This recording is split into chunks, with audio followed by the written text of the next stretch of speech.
In Ethiopia, 6 million people in Tigray have been under blockade by Ethiopian and Eritrean forces for almost 500 days, sealed off from the outside world. There is almost no fuel, no cash, and no communications. No food aid has been delivered since the middle of December. 83% of the population is food insecure. Our partners are running out of what little food they have and the fuel to transport it. About 3/4 of health facilities assessed by WHO have been damaged or destroyed. In February, WHO airlifted more than 33 metric tons of medicines and other supplies to Tigray, enough for 300,000 people. The first time we have been able to deliver supplies since July last year. In the past 2 weeks, WHO and our partners have distributed supplies to 65 health facilities in Tigray. But much more is needed, and we are now preparing to send an additional 95 metric tons of supplies, but no permission has been given yet. We estimate that 2,200 metric tons of emergency health supplies are needed to respond to urgent health needs in Tigray.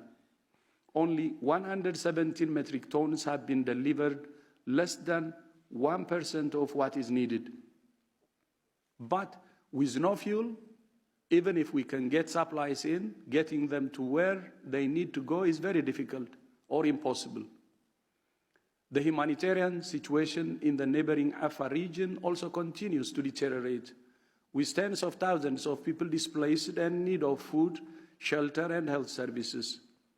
But while the neighboring regions of Afar and Amhara are also affected, we have had far better access to those two regions than we have in Tigray. What is the impact of all this? People are dying. There is no treatment for 46,000 people who need treatment for HIV, and the program has been abandoned. People with tuberculosis, hypertension, diabetes, and cancer are also not being treated and may have died.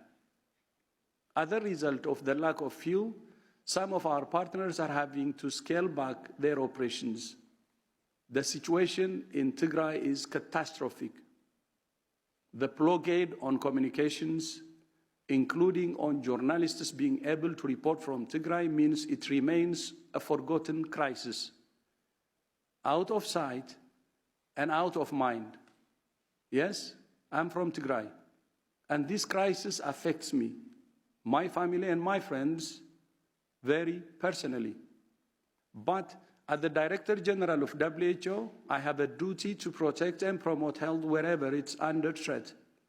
And there is nowhere on earth where the health of millions of people is more under threat than in Tigray.